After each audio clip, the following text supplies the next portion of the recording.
We're lucky to have with us today the lovely Amy Cornelisen from Ministry of Inspiration. Kia Ruth. My name is Amy Cornelisen, and I'm the Chief Inspiration Officer for Ministry of Inspiration. And we are a charitable trust based down in Nelson, but some of our programs are all around Aotearoa, New Zealand. Could you tell us a little bit about the history of Aquabots? NZ Aquabots began in 2012 with 8 teams competing in the Nelson Tasman region. And currently, we are operating in 11 different regions around the country.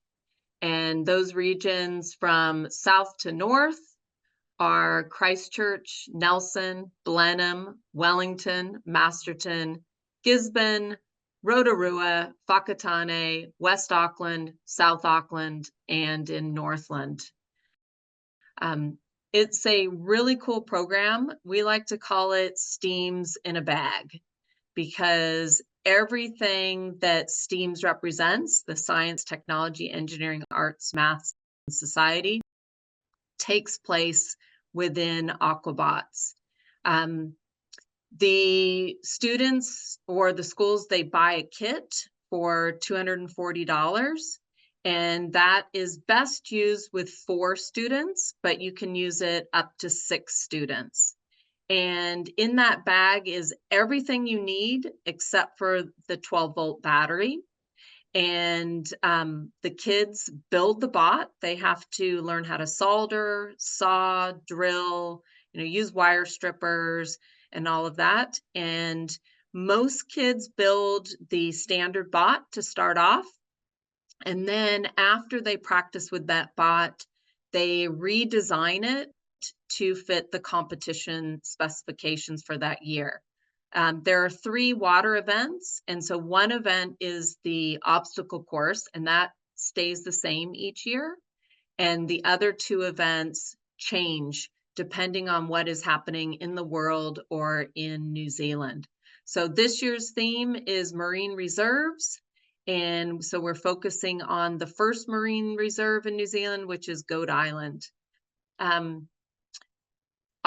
is just really cool because a lot of these students have not ever done any sort of robotics before, nor have they in today's world used a lot of tools.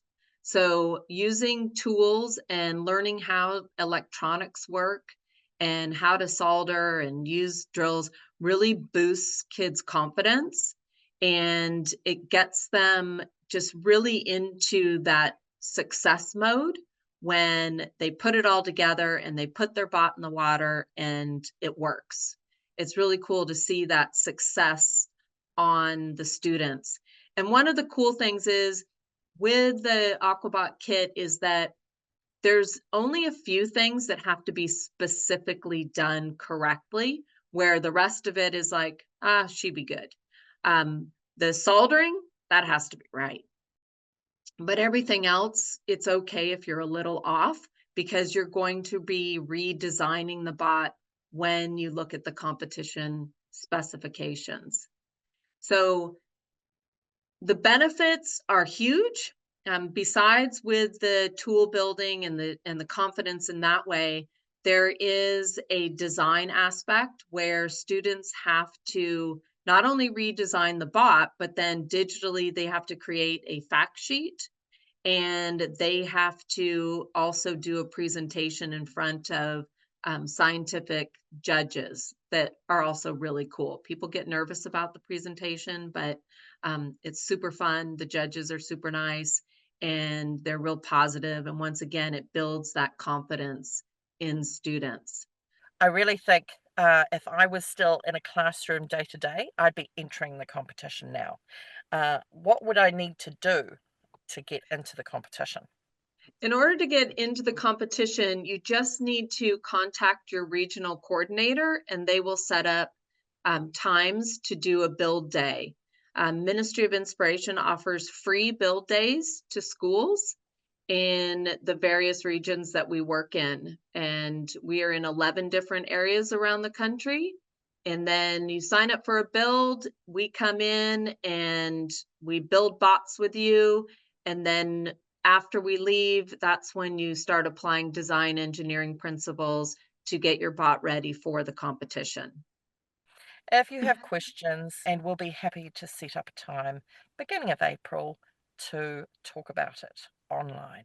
Head over to our website, www.ministryofinspiration.org, and you can see who to contact in your region and get involved.